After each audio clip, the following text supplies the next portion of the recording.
Tonight, EFCC puts value of jewelry and houses forfeited by former Minister of Petroleum, Mrs. Dizzani Alison Madueke, at over 14 billion naira and $80 million. Gunmen and bandits continue their rampage in parts of the country. 3 policemen killed in Delta State as 10 other persons lose their lives in Kaduna attacks. Supreme Court dismisses certificate forgery suit filed by the All Progressives Congress against Governor Obaseki of Edo State for lack of merit. And Germany officially admits committing genocide during its colonial occupation of Namibia, announces financial aid worth over $1.3 billion for the country. Plus, business, sports, news from Abuja, and later, international news from our London studio. 14.4 billion naira, that's the estimated worth of the jewelry forfeited by a former Minister of Petroleum Resources, Mrs. Dizzani Alison Madueke, to the federal government. The chairman of the Economic and Financial Crimes Commission, EFCC, Mr. Abdulrasheed Bauer, made this disclosure before the House of Representatives Committee on the recovery of looted funds and assets. The EFCC boss also noted that the estimated value of the houses seized from and forfeited by the former minister is put at $80 million, adding that the assets are in the custody of the Commission and have not been sold. The House of Representatives Committee is assessing the status of all recovered loot, movable and immovable assets by agencies of government from 2002 to 2020. A federal high court in Lagos had in September 2019 granted a final forfeiture of the jewelry to the federal government. Talking about the determination of majority of members. The estimated value in naira was given at 14,460 million naira. Yes. I think, I want you to repeat that because members didn't like. Is the estimated value that we have, yes. No, can you tell us the figure again? 14,460 million. Is it for houses, for cars, or for jewelry? No, for jewelry. For jewelry alone? Yes. 14 billion. Yes.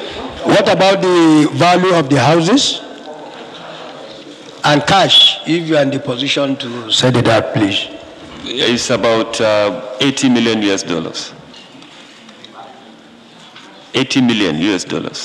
No, they have been finally forfeited, just like houses and vehicles, etc., etc.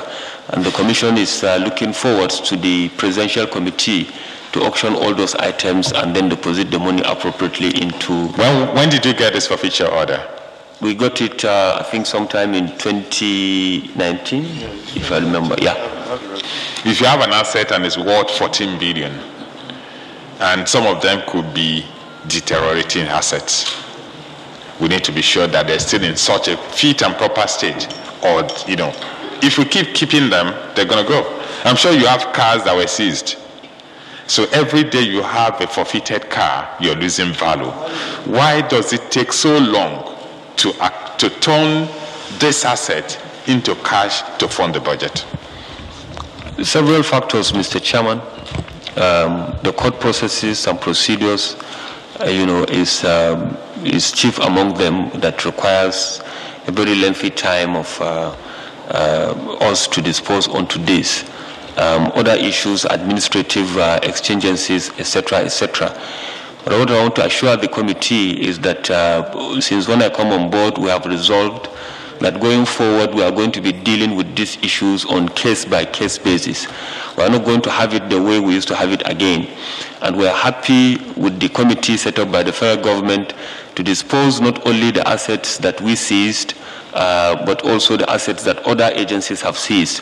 I believe once that exercise is over, the line is already drawn. We will be left with the new issues that will come on board, and I believe we are going to deal with them heads-on case-by-case basis, so that there will not be any need next year or 2 years, in 2 years' time, or in 5 years' time, for the House to set up this type of committee again, for them to investigate the status of this, because we will be dealing with them as per the cases that were being done with in court. And to security, a total of 10 persons have been killed in various attacks in different parts of Kaduna State in the past 24 hours. 5 persons were killed by bandits during attacks on 2 villages in Giwa local government area, while gunmen invaded Naiko village and engaged the community volunteers in a gun duel, which led to the death of 3 residents of the community. In a reaction to the killings, youth of Naiko village attacked a nearby settlement called Rugan Abdumumuni and killed 2 persons who they alleged to have been involved in the initial attack. Meanwhile, bandits also attacked Kadamusta village in Zamfara state, destroying property and leaving victims in their wake.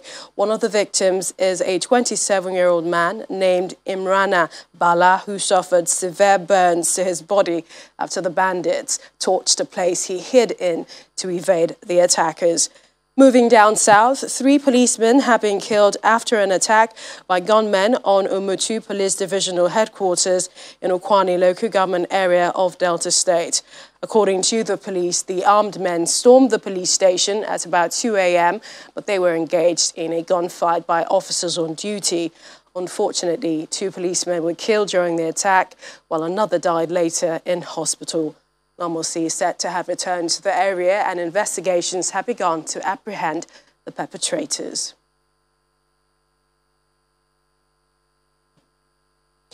Well, the security situation in the north and other parts of the country is still a cause for concern for members of the Nigeria civil society groups, and they therefore gathered in front of the National Human Rights Commission in Abuja today for a walk which they tagged Day of Mourning. They also demanded for accountability from the government. Dressed in black T-shirts and displaying placards with various inscriptions, such as these ones calling for an end to insecurity and Nigerian lives matter, dozens of rights activists occupied the headquarters of the Nigerian Human Rights Commission in Abuja for a protest. It's important for us to understand. They tagged it a National Day of Mourning, and beyond their grievances, these protesters want justice and accountability for victims of all unlawful killings since 2019. We want justice! We want justice! One after another, they take turns to read out the names of people in their records that have been killed in the last 2 years. Some of these victims were killed by terrorists, bandits or security operatives who took laws into their hands. The group wants justice on their behalf. Very rapidly. In 2019, for example, by our count, we lost quite like 2,000 Nigerians. In 2021, the first 4 months of 2021, we have already lost 2,000 people, 2,000 Nigerians to mass atrocities. That's why we are insisting that something has to be done. This is a nation that is not at war. We are being killed, and we are here to say enough is enough of these killings. Stop the killings. The protesters then submit their demands to the representative of the Executive Secretary of the National Human Rights Commission for onward transmission to President Muhammadu Buhari. We call on government and security agencies to further strengthen all institutions involved in providing security in the country and also ensure accountability for mass atrocities in Nigeria. The group then filed into the streets, calling for justice and improved security as they march.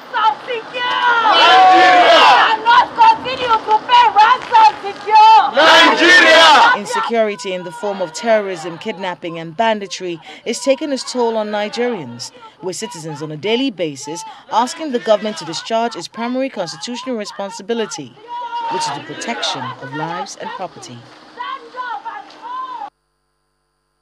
And in the theater of the Boko Haram war, Borno, the state government is planning to close some selected IDP camps located within the capital city. The strategy is to reinforce civil presence across the state to deny insurgents freedom of movement in desolate towns. The Northeast Development Commission has built about 1,000 houses out of the 10,000 approved by the federal government for that purpose. This is Mogul's IDP camp, Originally a secondary school for children in Mafoni area of Maiduguri metropolitan city, now displaced by these dislodged families. Some 859 households displaced from Abadam and Moba local government areas of the state. Amana Abubakar, mother of 4, fled Moba when she was still pregnant with her son Abba. Abba is now 6 years old, and this is the only home he knows. But the government wants to close down IDP camps located within Maiduguri.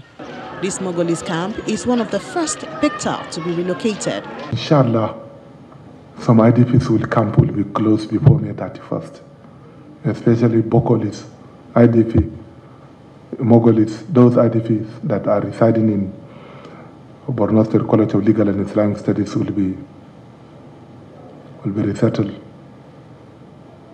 somewhere. Relocation is voluntary, but the IDPs must choose from 3 options. They said 3 things. People who want to live in the town will be given house rent. Those who want to go to Damasak will be given some money to start a trade. Then those that want to go to Auno will also be given some livelihood startup money. Amana, like others in the camp, has picked the option that works for her. For me, I will prefer to stay in Maiduguri because my business booms here. My children are also in school. In fact, I have just enrolled my oldest son in a school where I spent over 10,000 naira. So you see, if I remove him and take him elsewhere, I'm not being fair to him because it's easier to keep the boy in school before he turns 20. I want to go to Damasak, where I have a rice farm. But the problem is, the soldiers don't open the roads until 10 a.m.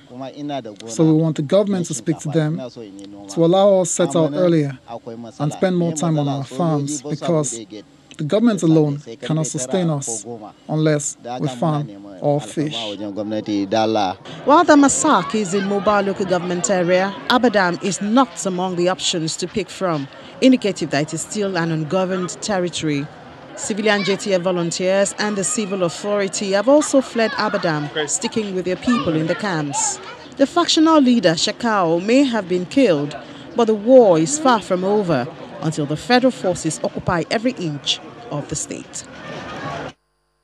From security to legal matters, the Supreme Court has dismissed the forgery suit by the All Progressives Congress against Governor Godwin Obaseki of Edo State for lack of merit. The All Progressives Congress and Mr. Williams Edobo, a chieftain of the party, had accused Governor Obaseki of forging his first-degree certificate, which he submitted to the Independent National Electoral Commission, INEC, to enable him contest the governorship election.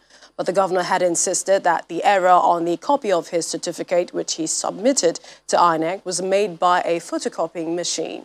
The appellants had pursued the case from the lower courts, insisting the governor did wrong and submitted a forged certificate.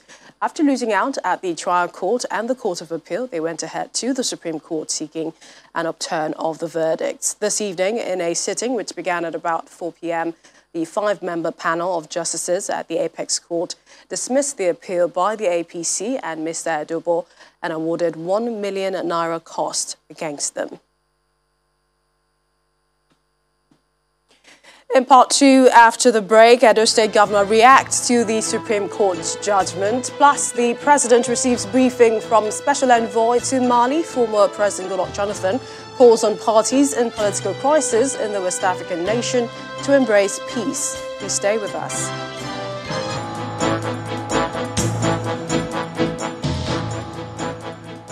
Welcome back. If you just joined us, you're watching the news at 10 live on Channels Television Lagos. A reminder about top stories. The FCC puts value of jewellery and houses forfeited by former Minister of Petroleum, Mrs. Diziani Alison Madueke, at over 14 billion naira and $80 million. Gunmen and bandits continue their rampage in parts of the country. 3 policemen killed in Delta State as 10 other persons lose their lives in KADUNA attacks.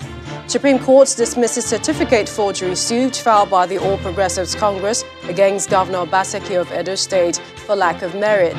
And Germany officially admits committing genocide during its colonial occupation of Namibia, announces financial aid worth over $1.3 billion for the country.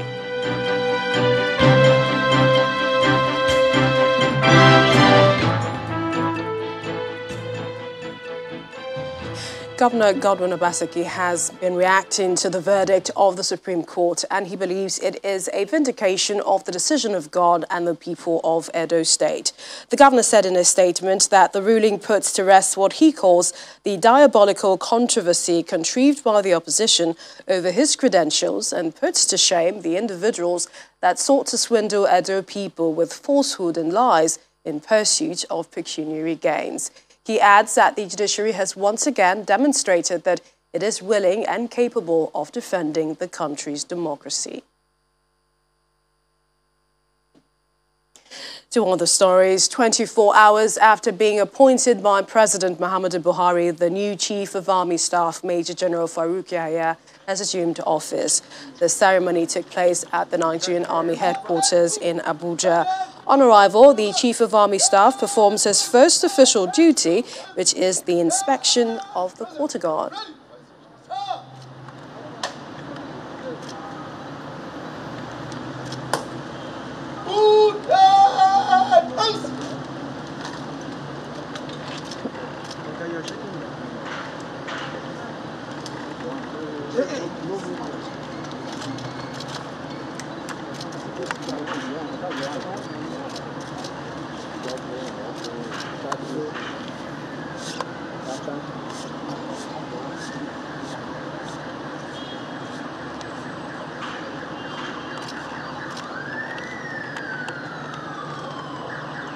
Afterwards, the Chief of Army Staff proceeds to the conference hall where he meets with senior army officers. Major General Yahya led the gathering to observe a minute's silence in honor of his predecessor, late Lieutenant General Ibrahim Atahiru, whom he says served the country meritoriously before paying the supreme price. Lieutenant General Ibrahim Atahiru,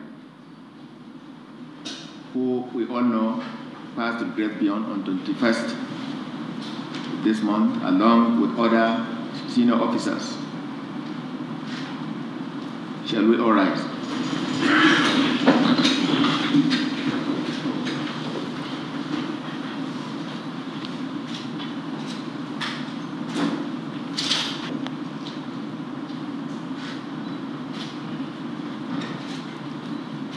May the soul of General Ibrahim Atahiru and all other officers who died with him rest in perfect peace. Amen. Please have a seat. Journalists were later asked to excuse the gathering, and less than 30 minutes after, the Chief of Army Staff leaves the Army headquarters in his vehicle without a word to journalists. Major General Faruk Yahya is the 22nd Chief of Army Staff. His appointment by President Muhammadu Buhari on Thursday follows the tragic death of his predecessor, late Lieutenant General Ibrahim Atahiru, who died in a plane crash in Kaduna exactly 1 week ago. The president is calling on those involved in the political crisis in Mali to come together for the peace and unity of the country. President Muhammadu Buhari made the call when he received an audience former President Goodluck Jonathan, who is the special envoy and ECOWAS mediator to the West African country. According to President Buhari, a situation where most parts of the country are in the hands of insurgents calls for a consensus and restoration of peace, not a further escalation of the crisis. The Foreign Affairs Minister, Mr. Jeffrey Onyema, later gave the details of the discussion between Dr. Jonathan and President Buhari.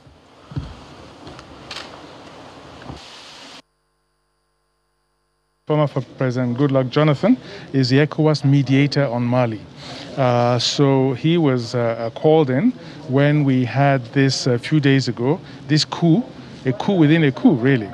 And so he went to Mali. He met with the de facto leader now, and he also met with the ousted interim transitional president with his prime minister.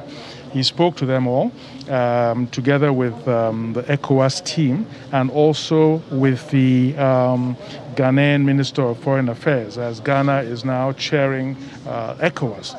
So he wanted to brief Mr. President on their discussions with, in particular, the now de facto head of the Mali transition. And also because on Sunday, the President of Ghana, as chairman of the ECOWAS Authority of Heads of State, is convening an emergency meeting of ECOWAS Heads of State and inviting also to that meeting the now de facto head of the transition governance in Mali. So he briefed Mr. President on their discussions. Essentially, they had wanted, as ECOWAS, to return to the status quo ante. In other words, for the detained former president of the Transitional Council and his prime minister to go back. The presidency says the Muhammadu Buhari administration is recording giant strides enough to make Nigerians proud. The president's spokesman, Mr. Femi Adesina, stated this in a special write-up on the achievements of the President Muhammadu Buhari administration as it clocks 6 years tomorrow. According to the presidential aide, this milestone affords the opportunity to reflect and recount the impact that has been made and is being made on different sectors of national life. The statement reads in part, from infrastructure to finance, education, healthcare, sports, anti-corruption, human development, housing, oil and gas, foreign relations, and many others, the administration is recording giant strides enough to make Nigerians proud. That is, those who are dispassionate and fair-minded, not be clouded by political partisanship and undue cynicism. The statement adds that the future may yet be written in gold, but when the administration breasts the tape in another 2 years, the applause will be resounding even from the worst of skeptics. He listed the key areas of the president's performance to include infrastructure, rail, roads, ports, power, housing, oil and gas, agriculture, social investment and poverty alleviation, education and health, sports, youth and creative industry support. Meanwhile, the Minority Caucus in the House of Representatives says it has taken stock of the performance of the current government under the All Progressives Congress and has termed it a failure. The caucus hinges its position on what it describes as the failure to check worsening insecurity and mass killings of citizens, intrinsic corruption, mismanagement of national economy, as well as the unrelenting assault on the country's national diversity. The lawmakers said in a statement by its leader, Ndidi Elumelu, which reads in part, poor policies by the APC administration have stifled the economy and put the nation in dire straits, with a disturbing 33.3% unemployment rate, a scary 18.12% inflation rate, over 32.9 trillion naira accumulated debt burden, a progressively devalued currency and collapsed infrastructure. The PDP caucus listed, among other things, exclusionist tendencies, trade restrictions, nepotism in government appointments, disregard for rule of law, relegation of constitutional order and principles of separation of powers as some of the problems confronting the country. The lawmakers, however, commended the commitment of the governors elected on the platform of the People's Democratic Party, who they say are giving hope to the country through their excellent performance in key sectors of the country's national life, despite the daunting challenges. The Vice President, Professor Yemi Osinbajo, played host to the Vice President of Liberia, Dr. Joe Howard Taylor, at the State House in Abuja today. Dr. Howard Taylor is in Nigeria to attend the first ordinary session of the ECOWAS Parliament for the year. According to a statement by the Vice President's spokesperson, Al-Assad, the two vice presidents used the opportunity not only to exchange pleasantries, but also to catch up. They expressed the desire of both countries to cooperate internationally, bilaterally and multilaterally. Dr. Howard Taylor, who is also the President of Senate in Liberia, spoke at the opening session of the ECOWAS Parliament yesterday. Nigeria and Liberia have a wide range of economic, political, cultural and social ties. Nigeria's leadership role in ECOMOG's intervention in Liberia was pivotal in restoring peace in the nation following years of civil war. When the news at 10 returns, federal government begins massive distribution of PPE to health workers in primary healthcare centres across the country. Plus, Nigeria's Electricity Regulatory Commission plans to enforce compensation to consumers for undersupply of power from July. That's on Business News. So join us again.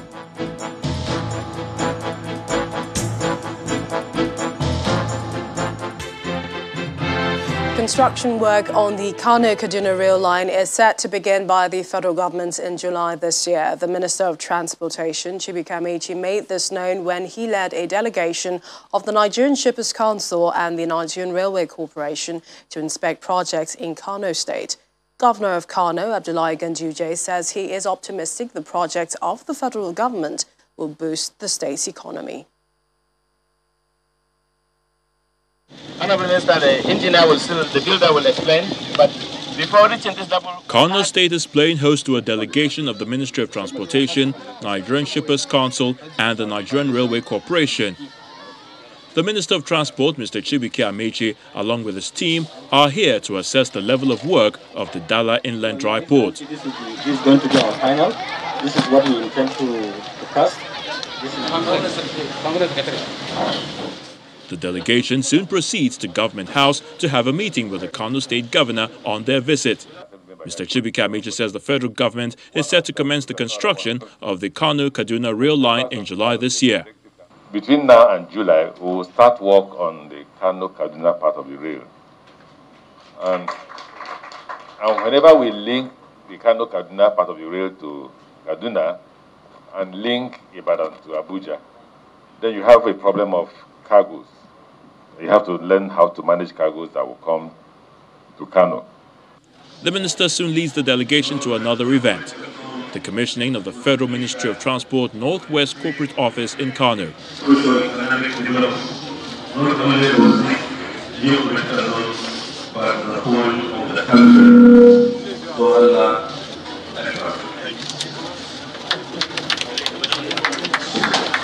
According to the Kano State government, the presence of the Dala Inland Dry Port and the construction of the new rail line will boost the state's economy. This inland dry port is located at a strategic position in Zawacheki. First of all, it is very near to a railway line. It is also on a flat land, and Kano State government has given it its own corporate social responsibility by constructing a dual road about 3 to 4 kilometers down inside the inland dry port, by fencing the whole perimeter fencing, by also providing water and the electricity. There is no better way we can provide an enabling environment for this inland dry port.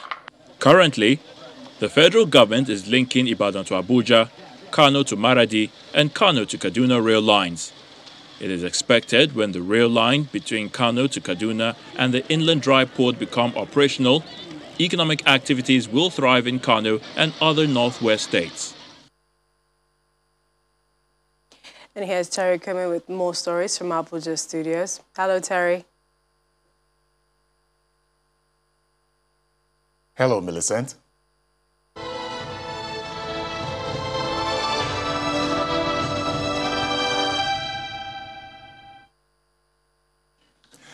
As part of the continued response to the COVID-19 pandemic, the Federal Ministry of Health, through its agencies, the National Primary Healthcare Development Agency and the Nigeria Center for Disease Control, is implementing a massive distribution of personal protective equipment to health workers and primary healthcare centers across Nigeria.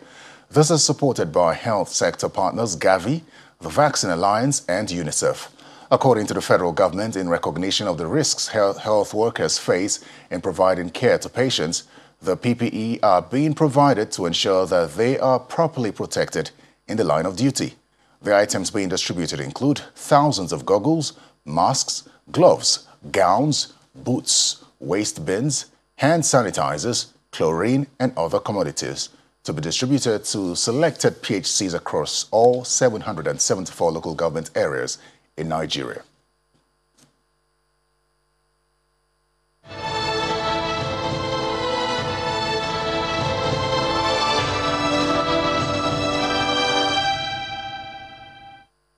Governor Wike has been working on projects for his people. Today, he flagged off construction for the 17.2-kilometer Boki-Kono Road in Kana local government area as part of his rural regeneration agenda. The road is the continuation of the already commissioned 16-kilometer Sakmenwa-Buri Road and will terminate at Kono community near the historic town of Opobo. Governor Wike says his commitment to develop all parts of River State is unwavering. 5 months after commissioning the 16-kilometer Sakmenwa-Buri Road, Governor Nyesom Wike of River State is back to Bori, the headquarters of Kana local government area of Ogoni, to flag off another part of the project.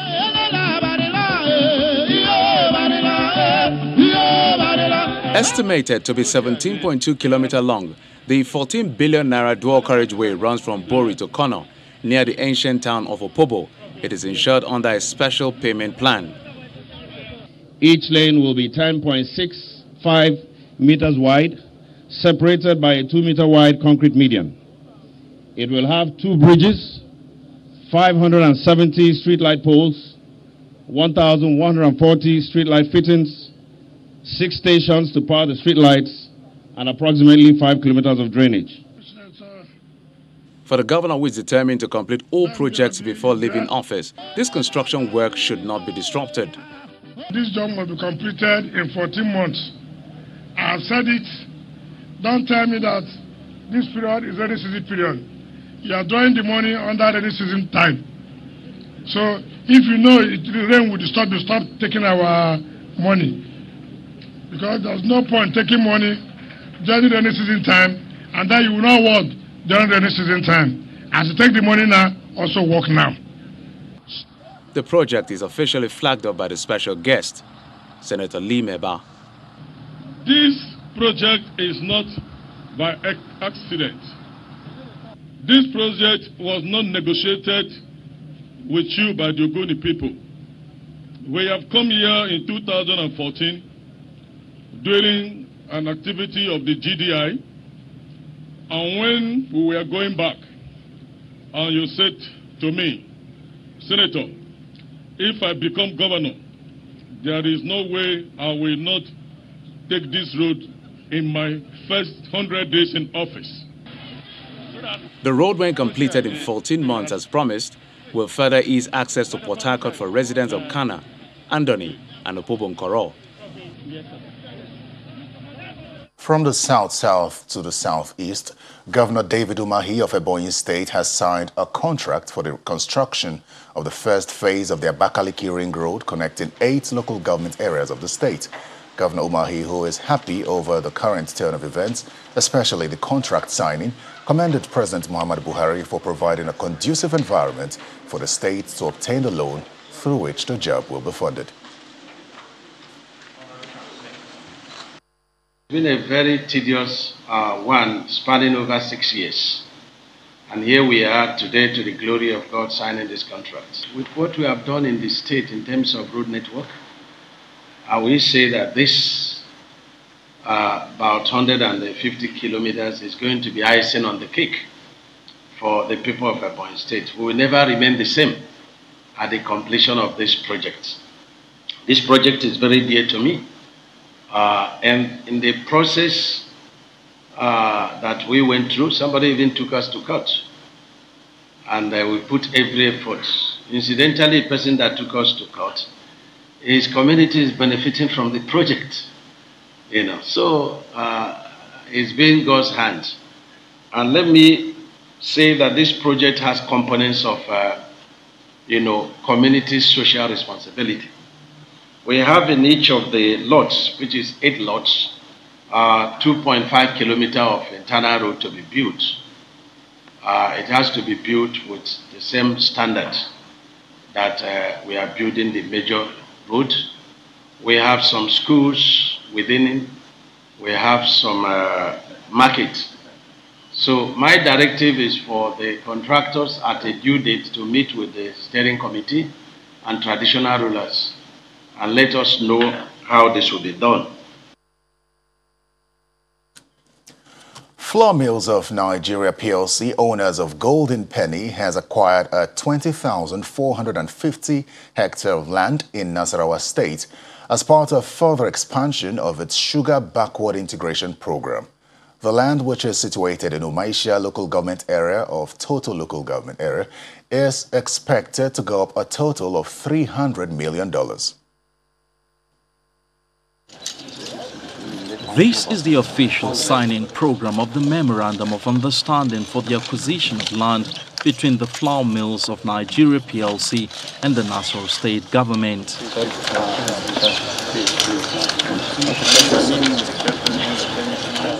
In attendance are the present and past state governors of the state, governors of Borno and Kwara states, Minister of Trade and Investment, and other top government officials from Nasarawa State. Ready to hit the ground running, Flour Mill says it plans to first develop 15,000 hectares out of the total hectares under cane and construct a raw sugar mill. We abide on our sustainable drive with a desire to have what's called the freedom to operate. And that freedom to operate requires us to carry along the communities that we work with to ensure that there's significant benefit to those communities, which means that they will join us together in ensuring that our investment and our projects will work well. The Nasarawa State governor is excited that the company is setting up a factory in the state, hoping that it will create job opportunities for the indigents. Nigeria consumes about 1.2, 1.3, which means 30% of the total sugar consumption will be produced in one location. That is not the idea. Going back exactly like my brother, the governor of Borno said, it's about employment. Direct employment within the complex will be 30,000 people. Employment now, additional, will be 90,000 people for other people that have one thing or the other to do with the company. Now, that will lead into production of power. 96,000 megawatts of power will be produced. Only 48,000 will be used by the complex. What we are here to do signals success in the federal government's backward integration program. And that program is to see to the self-sustainability of our country in the production of sugar. They signed the Memorandum of Understanding. For many here, the acquisition of land by Flour Mills for agricultural purposes in Nasarawa State would be the third agriculture industry situated in the state and would definitely open up the state to more investors and improving their livelihood. That's all from the nation's capital. Now to business news with NWAGHODOH. Let's begin business news with the Nigerian Electricity Regulatory Commission saying it is working on enforcing compensation to electricity consumers for the undersupply of power from July this year. According to the statement by the electricity regulatory body, there have been several complaints by consumers under the service-based tariff over increase in electricity bills paid. It adds that the complaints have now been made to the Commission and also sanctioned distribution companies that undersupply. NERC explains that the new policy will see customers pay for electricity based on the level of service they get on a daily basis and will be refunded and downgraded to a new band. The Central Bank of Nigeria has released the regulatory framework for non-bank acquiring to all deposit money banks, payment service providers, and all financial institutions. In a circular signed by the Director, Payment System Management Department, Musa Jimo, The Apex Bank says the framework is in furtherance to its mandate of promoting a sound financial system and facilitating the development of electronic payment services in Nigeria. It also adds that the objectives of the framework are to establish non-bank acquiring as a regulated service and provide minimum standards and requirements for its operations. Let's head to the stock market now, where the 9-day consecutive decline is coming to a halt today at the local equities market. The NSE All-Share Index gained 0.56%, but it ended the week in the red, dipping by 0.18%. Laddie Williams has the details.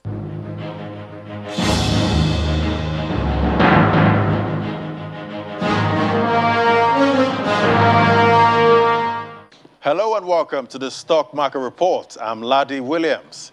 After 9 consecutive days of negative performance, the domestic stock market finally made a moderate return to positive territory at the close of today's trading session amid new bargain hunting for some high-value equities. And the bull is back again after nearly 2-week hiatus. This time it came galloping with more than 0.5% rebound on the market's benchmark index, which has managed to retain within the 38,000 level after intense sell pressure took toll on key components across the 5 sectors of listed equities. The 4.17% gain from Dangote Cement, as well as 29 other advances, including MTN Nigeria, did the magic, which countered the losses from 13 losers, including giants like GT Bank and Boa Cement. Interestingly, GT Bank emerged as the major contributor to the more than 228 million shares traded in over 3,300 transactions. It's just 1 trading day left for the month, so let's keep our expectations high for a positive outcome on Monday. And that's the Stock Market Report. I'm Laddie Williams. It's back to you. And that's business news on the last trading day of the week. Thanks for watching. Have a wonderful weekend. I'm Anne NWAGHODOH. Back to you, Millicent. Thank you, Anne. And to the international scene, Germany has officially acknowledged that it committed genocide during its colonial-era occupation of Namibia from 1884 to 1915 and has agreed to pay compensation to victims. This is coming after 5 years of negotiations by both countries. Simon Pusey has more on this and other international news and around the world in 5. Good evening and welcome to the Channel Studios here in London with your international news around the world in 5. Germany has officially acknowledged that it committed genocide during its colonial-era occupation of Namibia and has agreed to pay financial support. German colonizers killed tens of thousands of Herero and Nama people in the early 20th century massacres. Survivors from the Herero and Nama population were later placed in concentration camps, exploited for forced labor. Foreign Minister Heiko Maas acknowledged the genocide this Friday and asked Namibia and the descendants of the victims for forgiveness in light of Germany's historical and moral responsibility. Mr. Maas added that Germany would support the country's development through a program worth more than 1.1 billion euros in a gesture to recognize the immense suffering inflicted on the victims.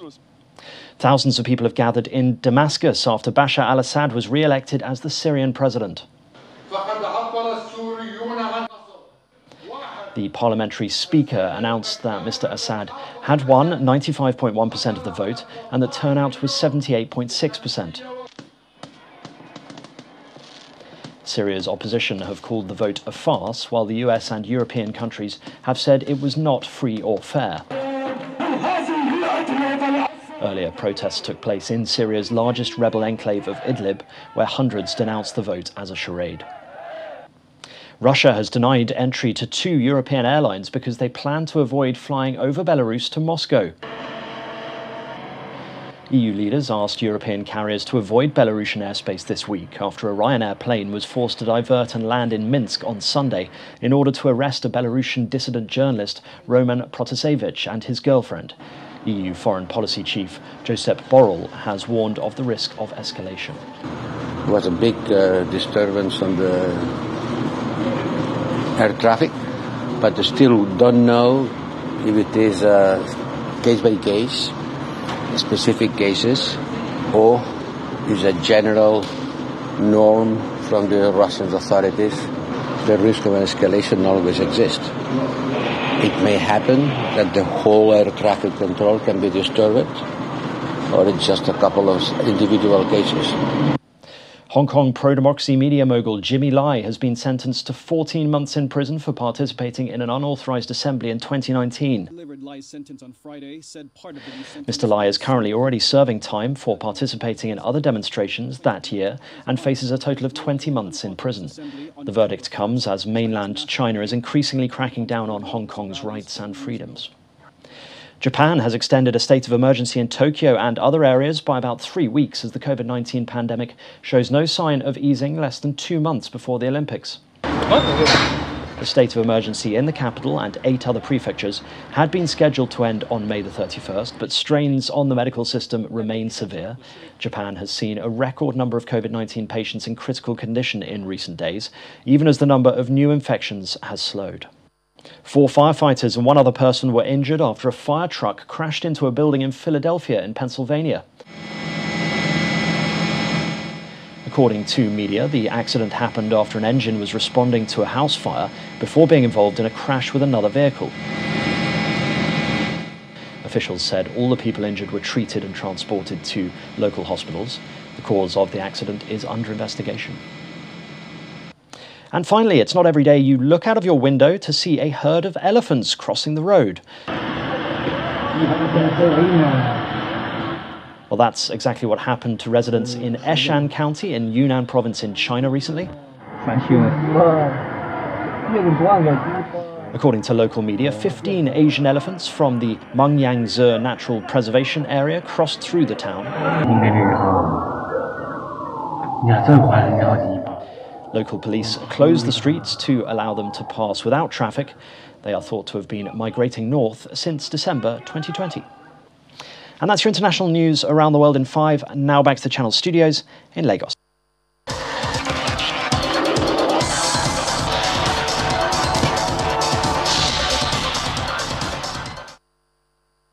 Many thanks, Simon. Portuguese authorities have relaxed COVID-19 safety rules for English fans coming to Porto for Saturday's Champions League final between Manchester City and Chelsea.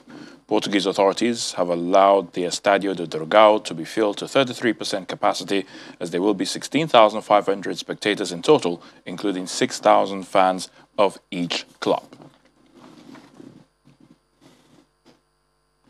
Juventus FC have reappointed Massimiliano Allegri following the sacking of Andrea Pirlo. Allegri guided Juve to 2 Champions League finals. He also won 4 Coppa Italia trophies between 2014 and 2019 and departed that summer after a 5th straight SYRIA triumph. Real Madrid FC have confirmed the signing of David Alaba on a free transfer from German champions, that's Bayern Munich. Alaba, who signed a 5-year deal with the 13-time European champions, worth £412,000 per week, will be unveiled after next month's Euro Championships. And Wales manager Ryan Giggs will face trial next year after he was accused of deliberately headbutting his former girlfriend and controlling her throughout their relationship. In a 15-minute hearing at Manchester Crown Court on Friday, the date was fixed for proceedings to take place at the same court on January the 24th, 2022.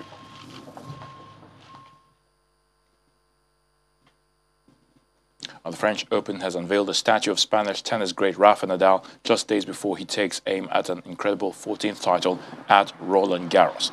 The 6-meter-high metal statue was commissioned by French Tennis Federation new president Gilles Morton and sculpted in Paris. And that's sports news.